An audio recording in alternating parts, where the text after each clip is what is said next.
What is up, everybody? This is Musicoffee, and this is your host, Kyle Calloway. And, when we first started doing this podcast, the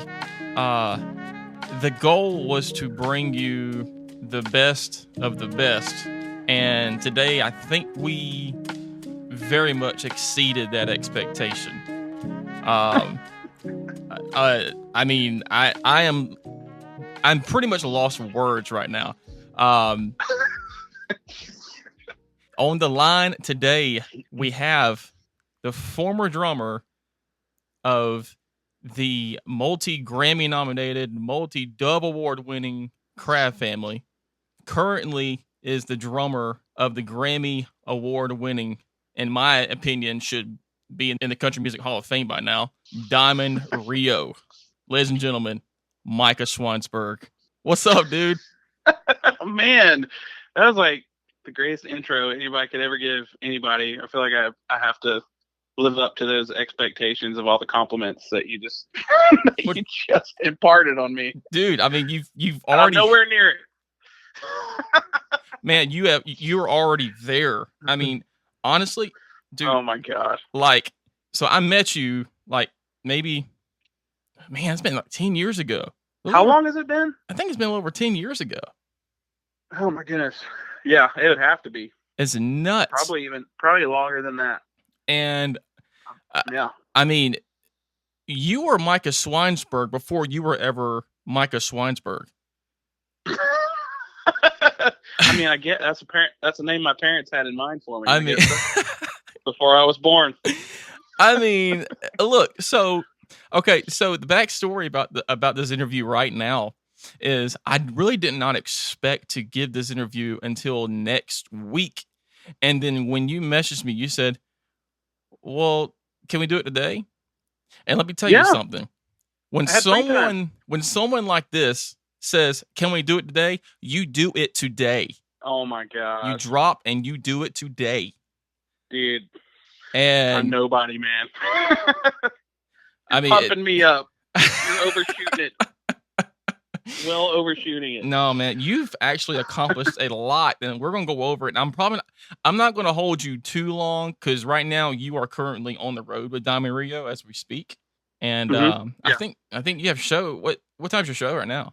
Oh, our show is until 8:45 tonight, and we're on. I guess it's a little after 3 Central Time. So, man, I've got all the time in the world for you. You ask me or talk to me what you want to, and I'm here.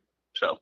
Wow. But you're too awesome. I mean, first of all, I just want to say congratulations on all your success. I mean, it's unbelievable. It's amazing, and you're definitely one that deserves every ounce of it, my friend. Man, I don't know about that. I don't feel that way, but I appreciate you saying that, and thank you so much for saying that. And I know it sounds cliche to say, but I mean, I can't not give glory to God for anything in my life that is, I used to tell people all the time, even when I was with the Crab family, they're like, man, that was so good, or you did so good, whatever that was. I'm like, if you're seeing good, honest to goodness, it's because of God, because I can screw stuff up really fast, and that's always me. So if there's anything good seen in me, it's because God blessed me with it. God gave me it, whatever it is. That's him. I hope people see that. And you're such a humble dude, but yet you're just so good. What in the world? I'm not that good. I'm far from that good, man. Oh my gosh. So when my dad took me to a Crab family show, it was, I keep saying show, but you know what I mean. It really, because you guys were like the most authentic people that I've ever come across when it comes to a concert setting. And to be honest with you, I was not really much of a gospel type fan per se. Yeah. And so I think this had to be back in like 2005, maybe 2006. There was one specific church that you guys always went to. It was in Phoenix City, Alabama. I remember that church. Yeah. Totally remember it. You said the name, the city, and I remember the church. Yeah, and it was like always packed. when you guys were Yeah. there. Always packed. Yep. And the first time I went, to be honest with you, just because it was gospel music, my dad was like, the history. My dad just loves Southern gospel music, and when you think of Southern Yeah. gospel music, you think of quartets and the old style stuff. And I was not looking forward to it. When I got there, I mean, I saw the setting. I'm like, this might be good. And then, Yeah. dude, I mean, you changed my whole entire perspective on gospel music. Like when you were Oh playing, wow. you've completely, in my opinion, I feel like you paved the way for the gospel industry for drummers. I really feel Oh like you man. did. Yeah, I mean, it really, because I mean, when you think about the gospel music and you think about drummers, you cannot walk away from that conversation without mentioning the name Micah Schweinsberg. Oh my goodness. I don't know. You're being really kind. I think of I mean, but I get it. Like for your generation, I mean, that was a really special time, and there's still people even that come out to Diamond Rio concerts, and they're like, man, I grew up watching you play with the Crab family, or whatever it is, and I think the whole deal with me being in the Crab family band was um, that was not somewhere that I first wanted to be, because I don't know. It's a long story. I don't know if you want to get into it or No, I not, mean, I but got all the time for you, dude. okay. Well, anyway, and I was actually telling somebody this the other day. I'll try to keep it as brief as I can, but I was in a situation. Grew up in a Christian home. My parents were in Southern Gospel. They're in a Southern Gospel group, and I did a little bit of drumming there, not a whole lot. I did more singing with them, and I played guitar. I actually did a stint. A lot of people don't know this, but I played fiddle for a little while, and I played. I did camps and all this stuff. Learned how to play that. Wait, you played fiddle? I don't now, but I did. So from like the ages of maybe 8 to 13, That I is played. awesome. Yeah, I did that back when I was little. That was I really loved the fiddle. I also loved playing drums, but my parents, they were in a gospel group with two other couples, and their kids all played drums as well. So it was like I wanted to play drums. My dad had a studio, and I'd mess around on drums, but it was kind of like my parents were in that part of their life.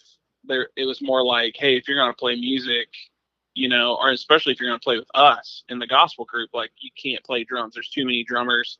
You need to gravitate towards something else, So the next Wow. coolest thing I thought was fiddle, at the time. And I was like, man, I want to learn how to play fiddle. So I did that a little bit, but I think a lot of it, and I look back now, it's like, man, maybe I gravitated toward drums so much because I wasn't supposed to play them.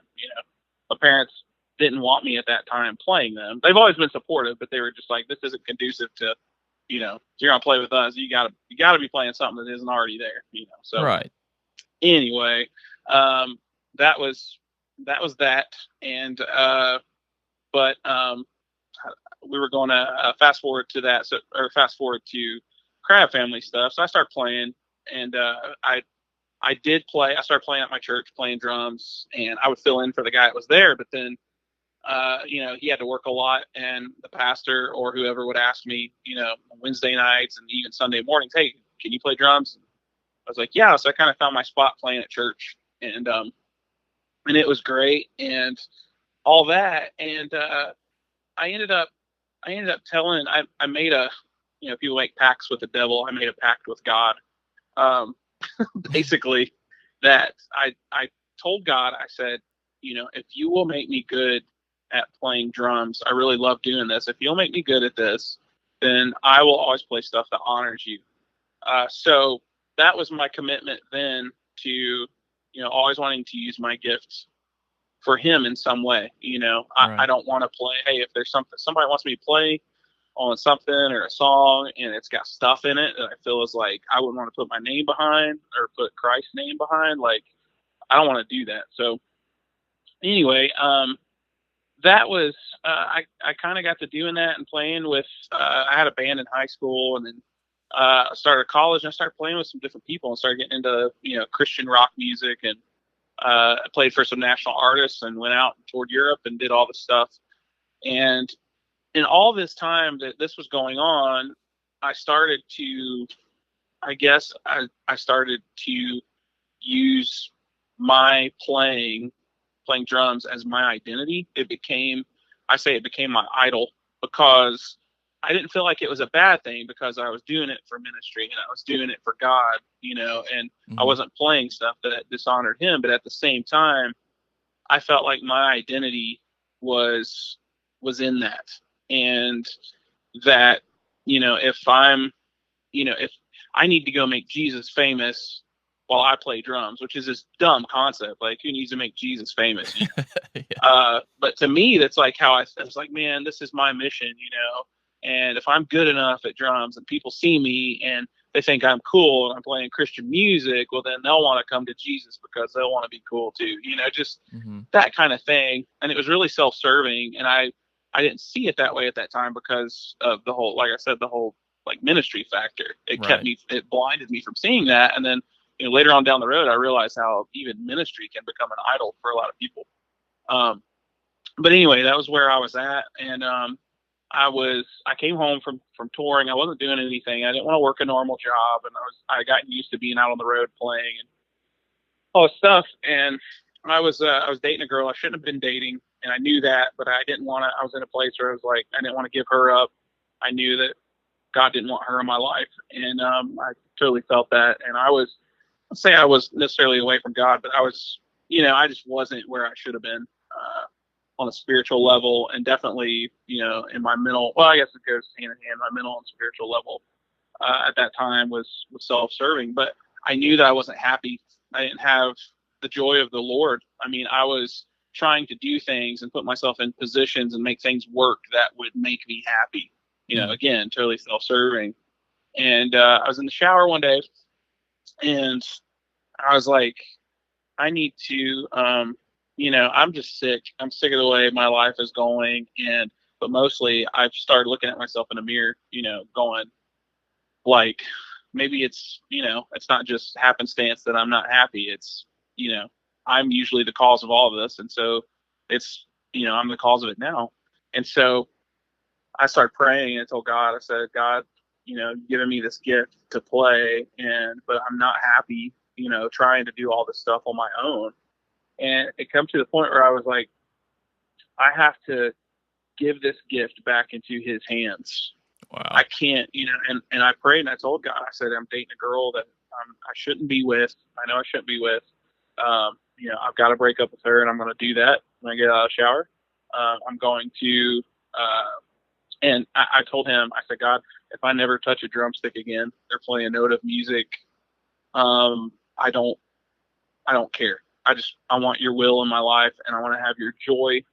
And because that's all that matters. If I can't feel that, I'm depressed. Mm-hmm. I need to feel that in my life. I need to know that I'm walking in your will. That's huge, And man. so that day was like the day that I gave up the idol of music, what it had become in my life. And it wasn't but like 3 days later, I get this call unbeknownst to me. My dad, who was a DJ back in Ohio, and he was the first ever DJ to chart the Crab family. He was a Southern gospel DJ. And Wow. so dad was friends with their dad, Gerald, and I didn't know any of this. And so dad was like, he had talked to Gerald. Gerald was like, hey, we're looking for a drummer. And I think they had talked before, and he's like, doesn't your son play drums? And dad's like, yeah, I mean, he's playing like Christian rock and stuff like that. I don't know how well or if you would even want to do this, And he's like, well, have him, if he's not opposed to it, maybe he can talk to, see what's going on, and maybe he'd like to come out with the family for a little bit or whatever. So anyway, dad told me about it, but it was like, a couple weeks before, and I just kind of swept it under the rug. It's like, I don't want to be out there playing gospel music. It's like, I've been here before. I've been with my mom and dad. I've seen all the junk that's, people are this way on stage, and then behind the scenes they act this way. Right. I don't want any of that, like all this hypocrisy and whatever, Mm-hmm. super judgmental about a lot of that stuff. But on the other hand, I was like, man, I'm not doing anything right now. The band that I'm playing for in Nashville, they're recording an album, and so they're working on this, and they don't plan on touring until next year, and I'm not doing anything. So I guess if I would at least want to go out and play, if I can make some money playing, this could be the really cool thing. for now, temporarily. So anyway, that was all. That wasn't decided yet. The only thing that Dad had told me was that they were looking for a drummer, and I was just like, eh. So anyway, this conversation happened when 3 days later, after I get out of the shower and I give up this idol of music, David Sykes calls me from the Crab family. He's like, hey, we're coming through there, and would you like to sit in with us? And I remember the conversation that Dad had with Gerald, and I was like, yeah, I'll come up, come up and hang out and see what happens or whatever. So I went up there, and I'll fast forward a little bit. I went up and sat in this church within, or no, sorry, it was outside of a church, I believe, out in this field. Went out, played drums with them on a couple songs, and then they're like, hey, can you come to this other church and play with us in Dayton, here in like a couple weeks or whatever. I was like, yeah. And then can you go out with us from there for however long? I was like, yeah. So I ended up going back in Dayton. I met them, and we played. I think it was like a 2-night revival thing that we played at this church.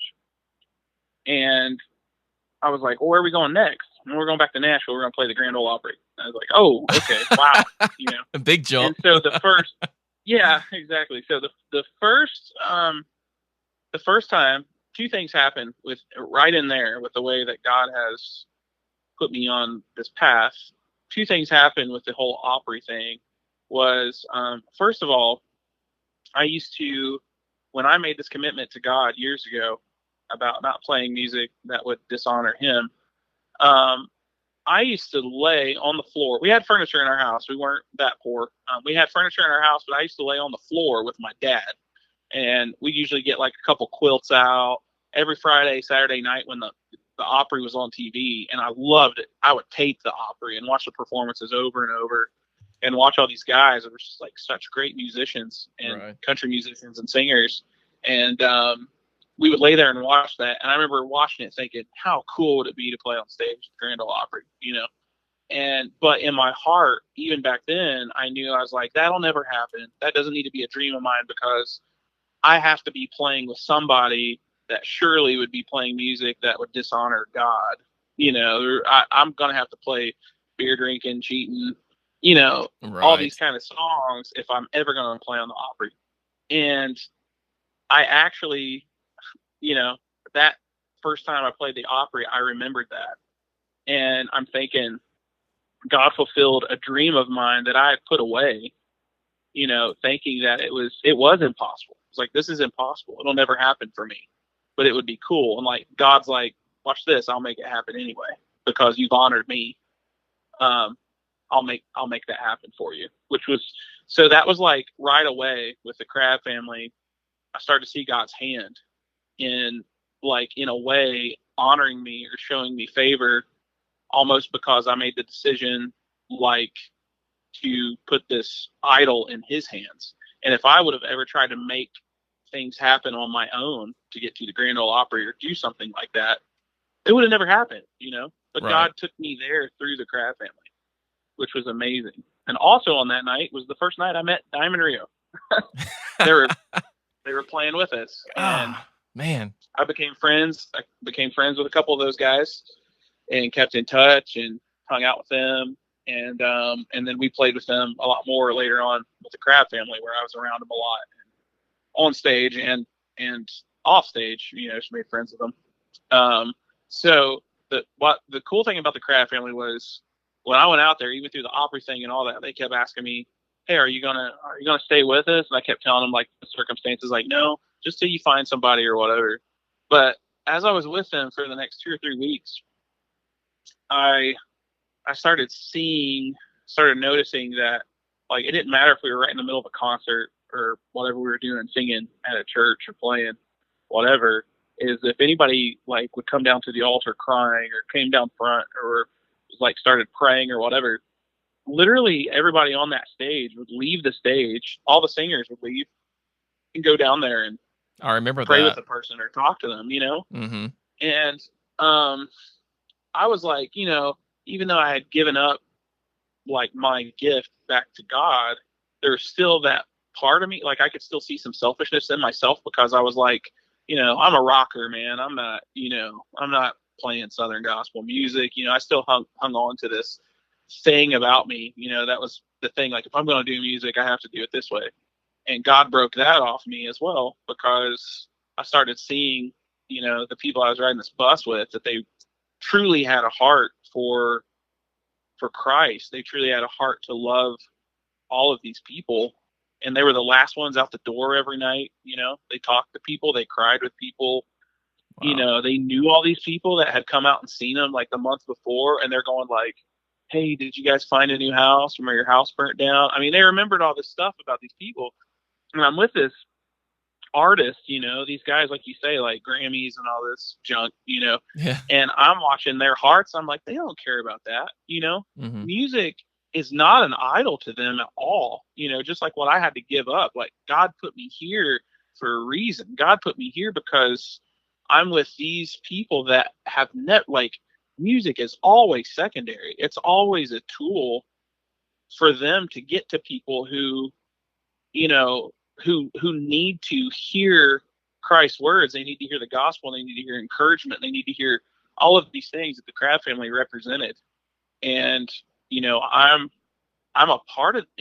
How can I not be a part of this? Like, Right. this is where God's gonna.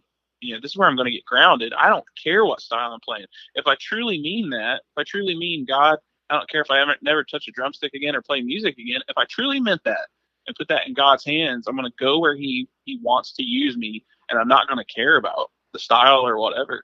So that's what ended up, happening with the Crab family, and I was there for I think maybe 12 or 13 years, and then played a little bit with Jason before I came out with Diamond Rio.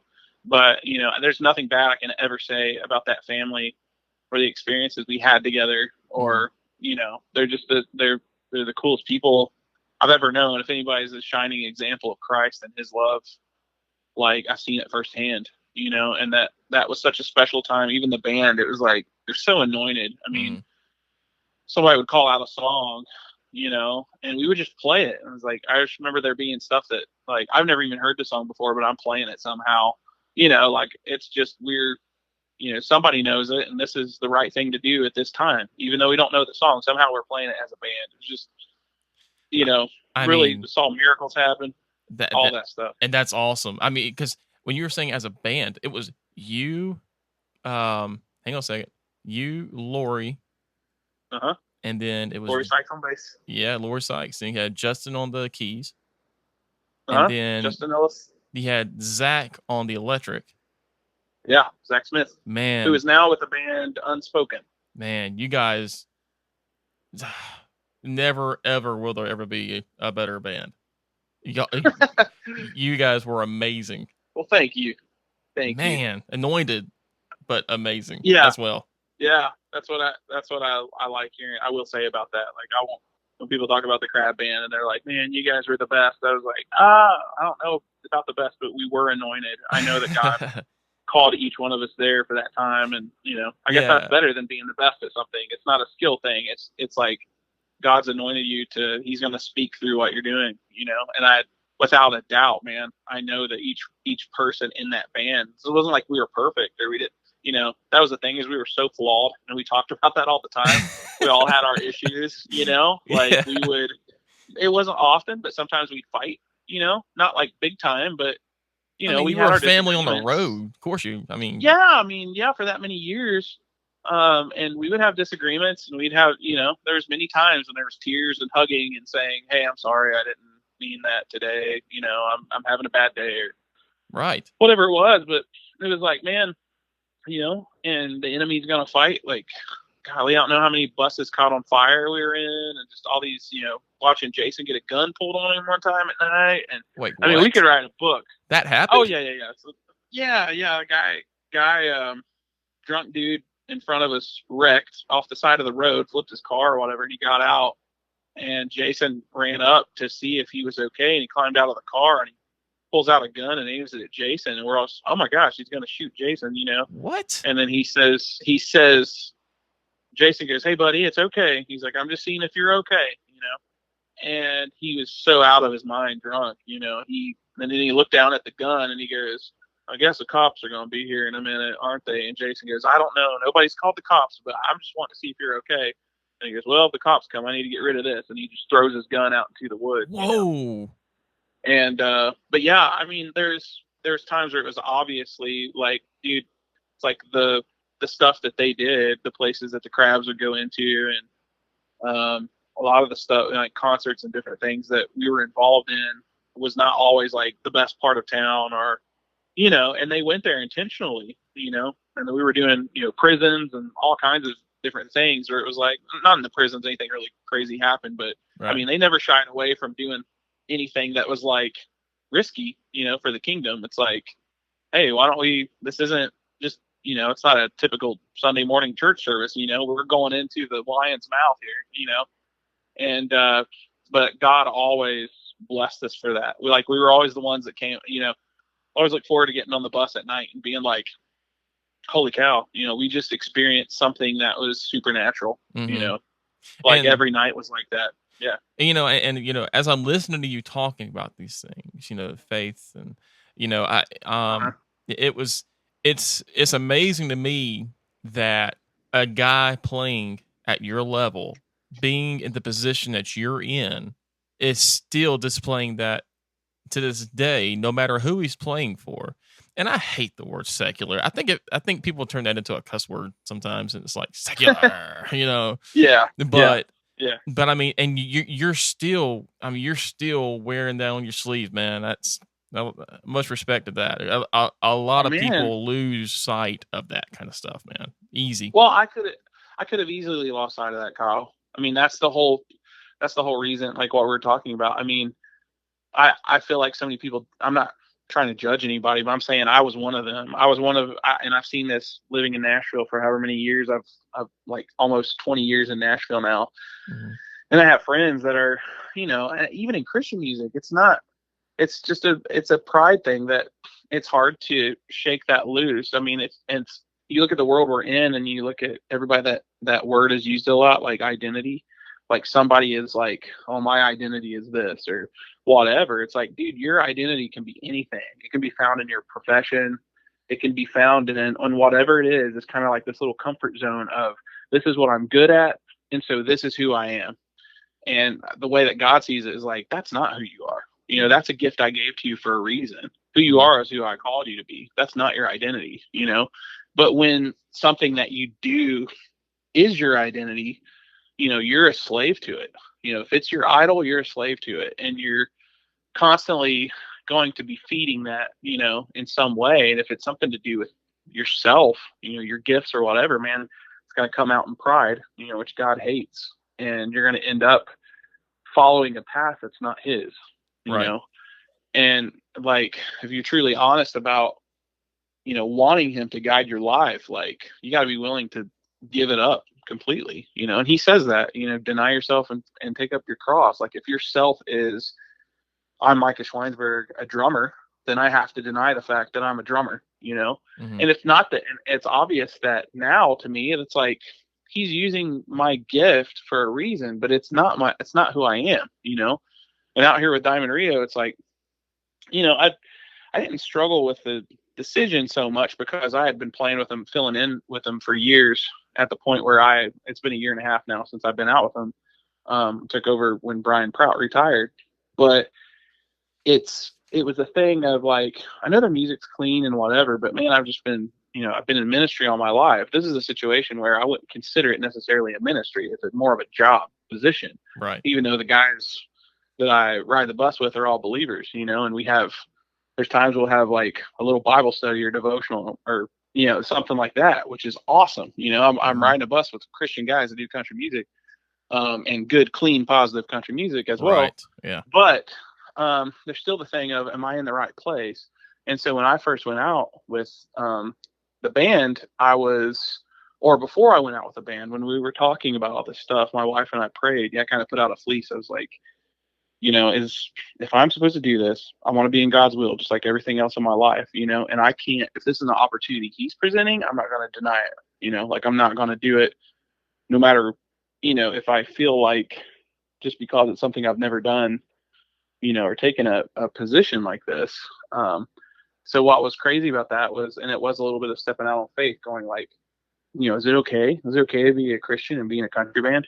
Which Right. now I know it is, but at the same time, it's like, I also didn't, not that that sounds bad what I said. I know a ton of friends that play country music that are Christians, but Right. I'm saying, like, is it okay to use my gift, that I've protected for so long, in this world? Because is it going to look like I sold out? Is it going Mhm. to look like, man, he's using his, he's going up there and playing Norma Jean Riley now instead of Through the Fire, that kind of thing. I didn't want to be that. I didn't want to appear like I was a hypocrite, or that I was doing anything for the money or for fame or any self glory, So those kind of doubts and things like that are what made, my wife Jackie and I was like, okay, God, if this, I don't want to deny doing this if this is your will.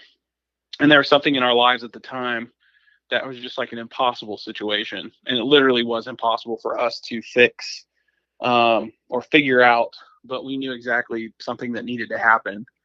And we were like, only God can do this. And so we both prayed. We prayed together, and I was like, God, if Diamond Rio is your will for my life, then, let us see that through.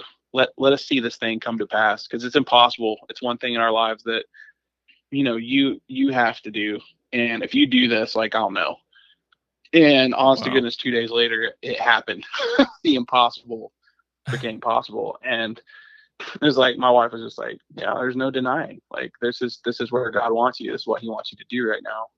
Ha- Um, Have you and caught so, any like have you caught any negative feedback from the past fans? Because I know that some people in that genre. I was watching something a long time ago, and something really it stood out to me.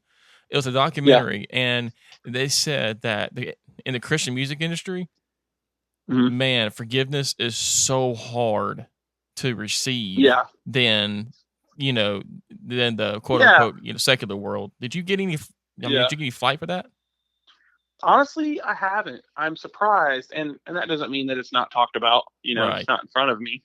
Um, I think I try to, well, continuing what I was saying about, like, since I've gone out here, since I've come out here, I've had the opportunity to, like, lead people to the Lord on the side of the stage. People that would never come to church. I've got to.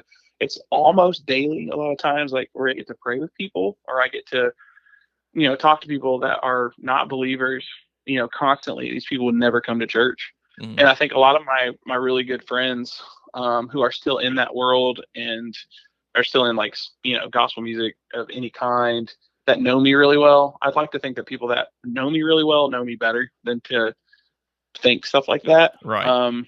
For one, if anybody's going to be talking anything about the opposite, they probably don't know me at all. Right. Um, and I think that a lot of people have seen the fruit that I've seen that's come out of being here, which is pretty amazing. It's like, there's no doubt in my mind. Even the first week out, I was like, okay, this like this is where there was nothing uncomfortable, and that stuff started happening, and I was like, this is exactly where God wants me. Like, there's no doubt. Mhm. And when you know that, it's like, it doesn't matter who's saying what, like, Right. it doesn't bother me at all. But when God has affirmed, like, I have you here for a reason, no matter where it is, you don't have to be behind a church to be, or behind a church door to be ministering. Yeah. Yeah. And He's totally shown me that in the way that He wants to do things with my life. And I don't know. I just don't. I haven't faced any of that head on, and I wouldn't care even if I did. I would Yeah. just be like, all right, you know. Well, s- But yeah, so how was the transition between you and Brian Prout? Because I mean, that's got to be some nerve chilling things to go through. I mean, yeah, you got huge this. shoes to fill. I mean, man. Yeah. I think, like, one of the greatest compliments I've ever got. First of all, I grew up. The guys don't like me talking about this a whole lot because it makes them feel really old. But I was like 8 years old and playing along with their albums, Uh, and but the first time I ever filled in for them, it was, we had been with them a lot and played with different. We played on TBN with them. We played on the Opry with them a lot. We played around town at different benefits and stuff like that with them, where there was country artists and gospel artists. And so in 2011, I think Jimmy actually called me first, Jimmy Orlando, the guitar player, and he said, "Hey, would you be interested in coming out and filling a show for Brian? He's going to be out of town. Would you want to do that? His mom's turning 93, and he doesn't know how many more birthdays he'll get to spend with his mom. And would you want to do that?" And I was like, "Holy cow, like this is the stuff I grew up on." And I was like, "Yeah, I mean, like, what are we doing?" And he's like, "We're playing out in Oregon at this country festival. We're headlining this night, and we're gonna fly out there and play." And I was like, "Okay, when's rehearsal?" "There is no rehearsal." "Okay, when's are we doing sound check that day?" "There is no sound check." It's just kind of run and gun. Like this is how we do things. Wow. We'll get you called a show tape, which was actually on a CD, but I guess that's just a really vintage terminology there. But we'll get you a show tape, which is the show, and you just learn it, how it goes from start to finish. You just learn your parts and you show up and play it, which is easier for a guitar player, a bass player, or what have you. Well, yeah. But as a drummer, it's like, man, I'm responsible for counting the songs. If we're playing to a click track, I'm responsible for firing the click track. There's a whole lot of other factors from, that then in going into that situation as a drummer than it would be another musician. So that was, to me, it was very nerve wracking. He's like, I got to throw off the whole show. Mm-hmm. What if the guys want me to start here? What if they want me to start later? What if I count in too soon? Like all these different things. You got to listen for cues, like in the way that they set up a song. Hey, Marty says this before, right before we go into the song every night, so I got to listen for that phrase, Mm-hmm. those kind of things. So it's more than just learning the song, song by song. Like I'm the one that's kind of in control of starting and stopping the show in a way. So yeah, that was nerve wracking, but the coolest compliment was playing that and walking off the stage at this festival, and the guys going, literally all of them at one point or another said, "We didn't know that Brian wasn't on drums until we eventually looked over and saw you instead of him sitting there." Wow. Like that is awesome. And we didn't have to think about that we were playing with another drummer, other than I hit things maybe a little harder than Brian did. He was more of a finesse guy, and I'm more of a basher. Right. somewhere in between the two, And so there was that, but at the same time, like as far as like the parts and I don't know, like I tried to copy as much of what he did as I could because I wanted them to feel comfortable as well, like feel like they were playing with Brian. And so that was one of the greatest compliments I had, going into it. And the guys used to, they're jokesters anyway, but they used to say all the time, they'd say, "If Brian ever dies, like, we're going to move you in," like they used to say that, just, stupid stuff like that. And, but anyway, and Brian himself was saying, forever, Brian, the last few years in Diamond Rio, he had some things happen in his life that he was just like, "Man, I want to, I'm tired of doing the road thing. I want to come off the road." And he told me that several times, before he retired. But even he was saying the same thing. He's like, "Man, don't go too far. I want to give you this gig, and it won't be too long. I'm going to retire. Don't commit to anybody else because, I'm going to need you for Diamond Rio when I decide to retire." Like there's all that going on, Wow. So I guess all that's a long way to answer, but the transition, as far as the guys in the band, like they love it. They have nothing but great things to say about Brian Prout, and obviously, like that's why I tell people too. They're like, "Man, it still feels great. Like Diamond Rio still feels great with you playing." I'm like, well, I mean, the stuff that I was learning Brian Prout's parts. When I was 8 years old. Like that's when I first started playing drums. I was playing along with those records. So I mean, it's a big compliment to Brian Prout too, in my eyes, because of how great of a player he was. It's just like I've never played till Diamond Rio. I've never played in a band or any kind of thing, like even the Crab Family. Not that it was easy to play Crab Family stuff, but like it's like a workout playing Diamond Rio stuff. There's so many notes. Really? There's so many little things that Brian did on the hi-hat or the toms or whatever, or the cymbals. It's like, man, he's not just meat and potatoes grooving all night. He's doing these intricate little finesse things, that it's like, dude, man, my arms hurt, like they never did. It's just like, but he's such an incredible, Brian he was a rock pop player, kind of like a Jeff Porcaro coming into the country world. So it's sort of the same, like it's kind of how I was with the Crab family. I was more, like I said, more of a basher, more of a rock and roller that was coming into that ministry.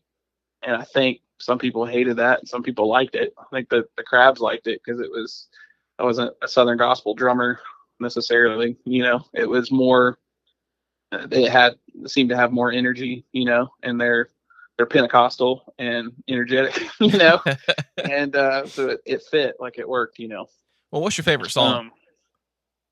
What's my favorite song? Yeah, favorite song to play. Like favorite song to play. Yeah, like favorite. I'm sorry, your favorite Diamond Rio song. Favorite Diamond Rio song to play, like it's just fun to play. Is that what you're talking about? Yeah. Oh, okay, that's an easy one. And we don't do. I've only played it with them once. It wasn't a hit, but it's on the Love a Little Stronger album. They closed out the album, which I think was so genius, with one of the greatest country songs of all time called Kentucky Mine. And if you've never heard that song, like if anybody's listening to me right now that's never heard Kentucky Mine by Diamond Rio, it's like the most haunting, moody country song, and lyrically it's, golly, man, it just takes you by the heart like a good country song should. Basically it's from the mindset of a little boy whose dad works in the coal mines, and his dad's trying to tell him, like how horrible it is working in the coal mines just to make a living. And every day you don't know if you're going to come home. It's kind of like war, you might die in there because of things that happen in the coal mines. And in the end, the boy grows up and he ends up working in the coal mines like his dad did, because it's the legacy, and he doesn't fear it. He's not scared of it. It's like ingrained in him. But it's the way the story is told, and the melodies, the drum parts, the piano part are so haunting. It's just like, it's one of Diamond Rio's masterpieces. And they used to do it more live, but we don't now. I wish we would. That's one I wish we would bring back. We did it. I think we did it once for like an encore, and it was super cool. And hardcore Diamond Rio fans love that song. So, man, that's awesome. Yeah, Kentucky Mine. That's awesome. So we know as touring drummers, we can get into the mindset of repetitiveness. Like everything's just repetitive. Yeah. It's just blah, blah, blah. Okay, I know we're going to do this next night. We're going to do this. It's just over and over and over. And I think that was my challenge too. And I couldn't find out a way how to keep it fresh. So how do you, as a drummer on the day-to-day, keep things fresh? I think, like, I'm really blessed to get to do like session work in Nashville when I'm home, which is always fresh. Like, well, I mean, you're always playing new songs, so there's ways to like be creative. I would say, honestly, contrary to what you're saying, like, I think I try more not to do that live, because Diamond Rio is such a stapled brand for like 32 years. Right. And out of respect to like Brian, there's stuff that I throw in sometimes from time to time that's just Micah playing. But also like the songs that are the whole concert literally is like 75 minutes of hits. And we've had to put a bunch in medleys and just do like a verse and a chorus because there's so many songs. There's 6 hit songs, like top 10 Diamond Rio songs that we don't even do live because we don't have the room for them. And it's disappointing because it's like, dude, that was a huge song on the radio. It's like, yeah, but these other ones were bigger, so we got to do those, which is a really good problem to have. Oh, yeah. But that said, that being a really great thing, I want people to connect with. When I came in, I hate it when I go see like a band. This happened. My wife and I went and saw, I think it was like the Goo Goo Dolls or somebody like that. Some like late 90s, early 2000s pop rock band we saw in Nashville. And they had like the drummer had been with them forever. And then he just left, and like they had this guy come in, and it was obvious that the guy wanted to do his own thing, and which I guess can be cool sometimes. But I'm sitting there listening. I'm like, there'd be like some signature part on the drums, and it's like, dude, he's not even doing it close to what what I've heard on the radio. Like, he's not even trying to be close to that. Like, he's trying to totally reinvent the wheel here, and that was a hit song for a reason, because it sounded so cool, Yeah. And it's like going to watch the Eagles. You go watch the Eagles, you can expect to hear the song played like it should be played. So I think in a live setting, I think the thing that scratches the itch of trying to be creative and not monotonous is that I do get to do session work when I'm home, and that kind of fulfills that. But when I get back out on the road, my goal is to impart enough Micah into it that it sounds enough different that it's obvious that it's a different drummer, but yet still not freak out the people that are used to hearing all of those songs, to where they're going, man, it's obvious that Brian left and this guy's just trying to do his own thing. I want to stay for the majority part. I want to stay true to what Brian did. Those songs are hits for a reason, and every part of the music, like, I think it should be honored, because that's what made it great in the first place. So, and that's why you're a pro. Pro move, my friend. Pro move. Oh man. You have your session work on the side when you're home. You also have a lot of media stuff going on. Yeah. Media by Micah. Is that right? Yeah, mediabymicah.com is my website. It hasn't been updated in like 5 or 6 years. Yeah. That's my bad. So I need to find time to do that when I'm not doing anything else.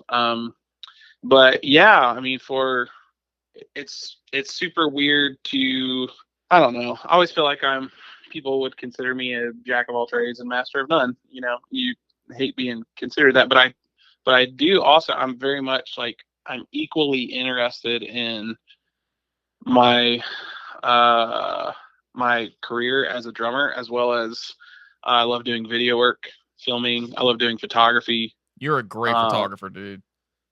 Oh, thank you, man. I've seen some of your work, and one of those shoots, I think, correct me if I'm wrong, but I think one of those shoots you had Dolly Parton. Yes, and I got to do a shoot for Dolly one time, that's amazing. Which was dude. awesome. That's nuts. Yeah. How was she? Was she really cool? She's everything that you would expect. Yeah. Kind of what you see is what you get. That was so that was cool. I walked in.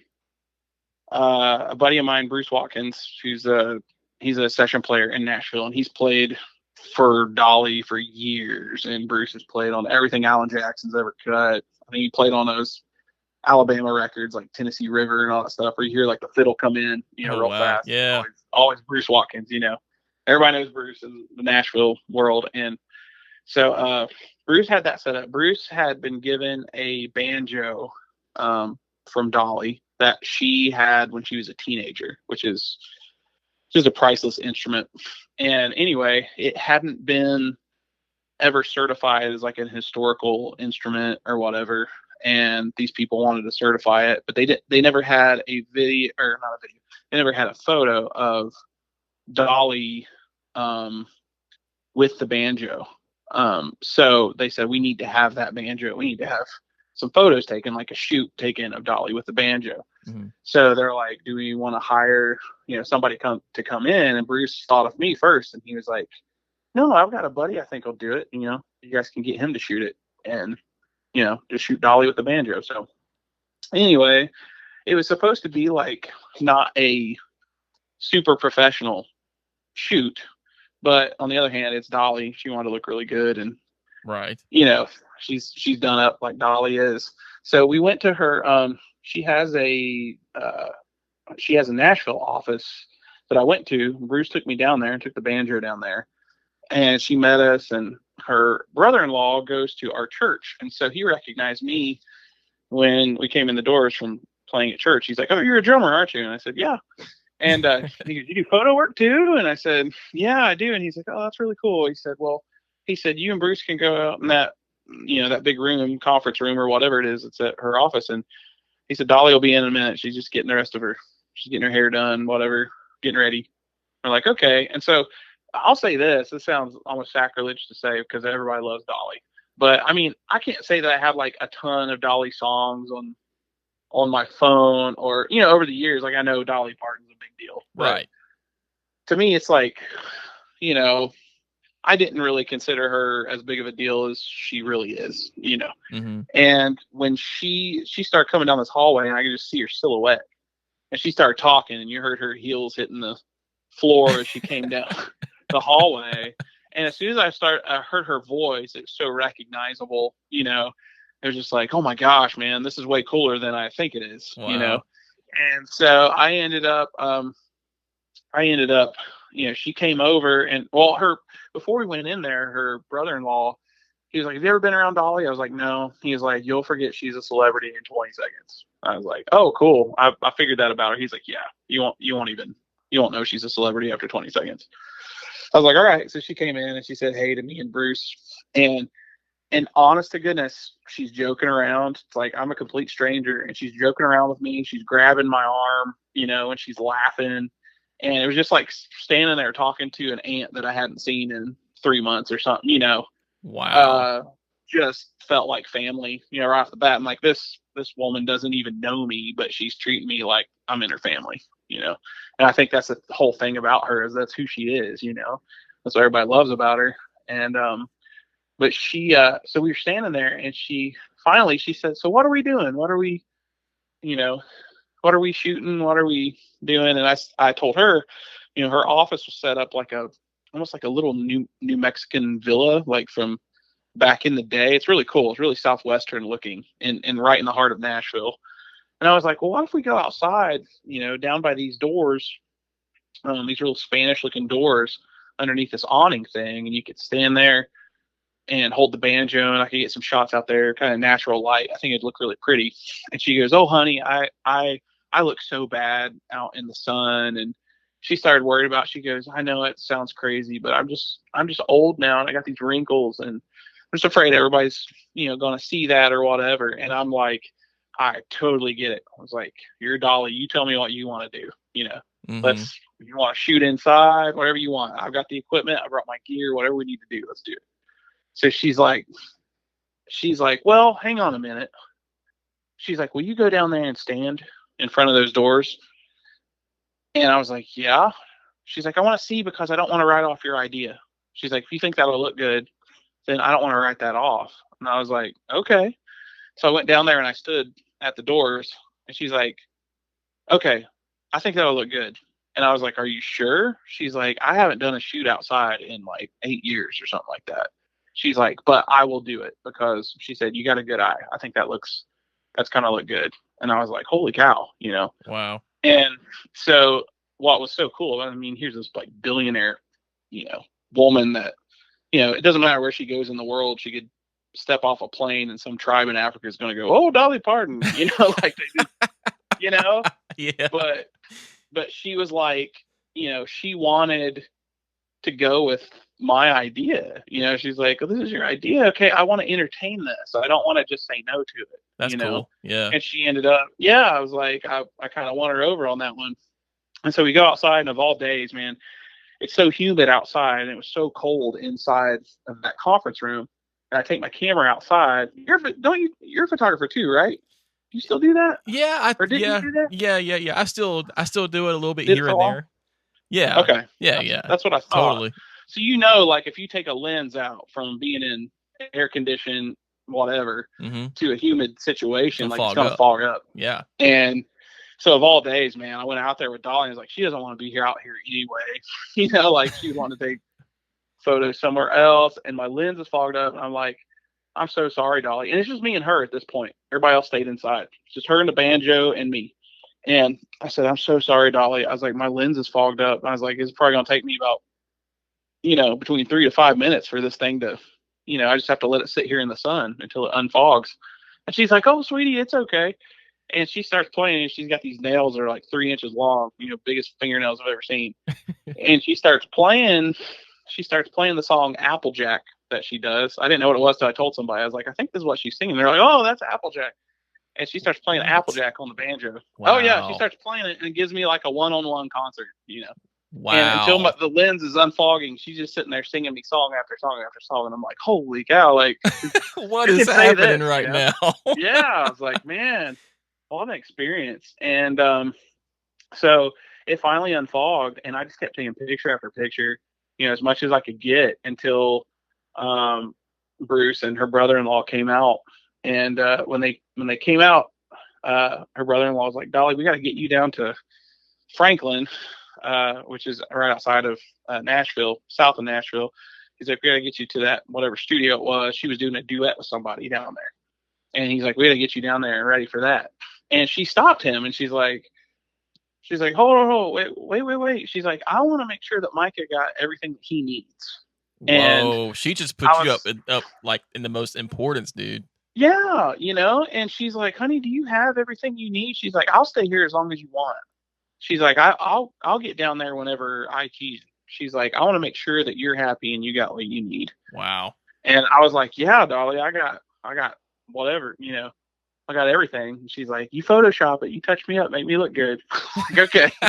So, you know, and I was like, "Yeah, you're totally fine to go." But I think that's why people like respect her so much. I mean, she's somebody that just feels like family right off the bat, and Mm-hmm. she's not full of herself, and she's putting your ideas and whatever ahead of herself. And I just left that day, always kind of thinking that she was a really cool person.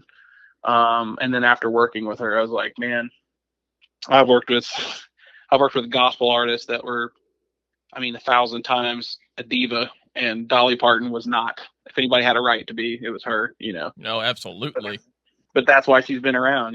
That's why she stayed around as long as she has, because she treats people the way she does. So Wow. it was really cool. Sorry, it's a really long story about my photography of Dolly Parton, but No, I mean I think it's a cool one. I think it's worth hearing. I think it's worth. Yeah, it's 100% worth hearing. I mean, yeah, man, you do some awesome work with the whole photography stuff, man. It Oh looks it man, I looks appreciate awesome. it. It looks really awesome. Thank you. I'm just curious, what kind of camera do you use? These days I use an old. I can say that it's old now because it's probably at least 10 years old.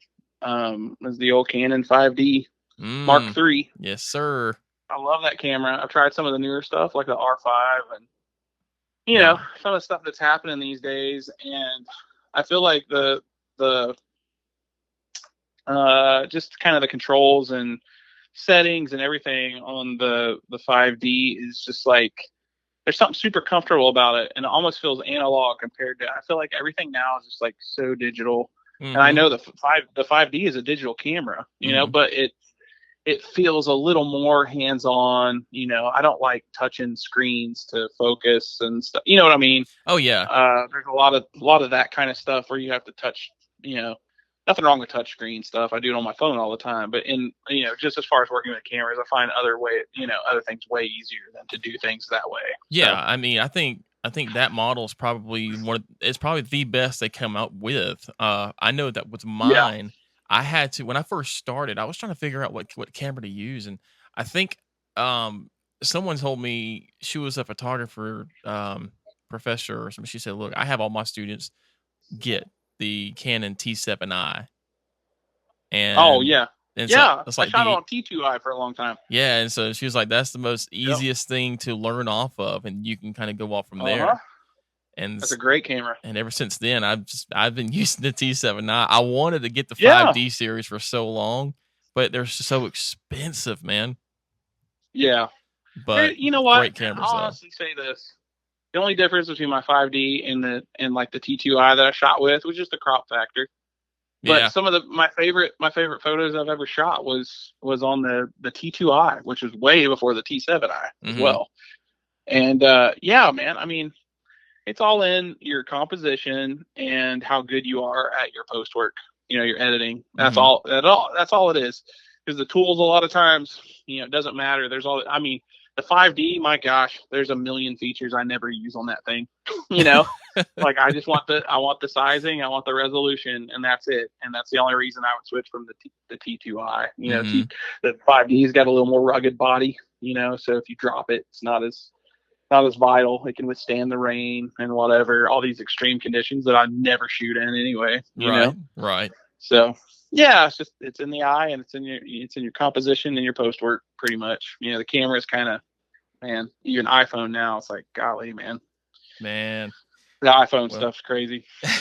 for real, yeah. I mean, it's like putting photographers out of business now. Anybody can be a photographer, but Oh yeah, I mean, but everybody's also, I mean, everybody's pretty much forgetting the fact that you also have to have the eye. So, yeah, you know, yeah, for sure, for sure. But well, man, thank you so much for agreeing to come on and talk with me, and taking Anytime, time out of man. your tour schedule. I mean, I know you're busy, and I mean, everything's going around 100 miles an hour around you, and you're still saying, dude, I will talk to you. So Yeah, that really man, I'd means a love to do it lot. again sometime.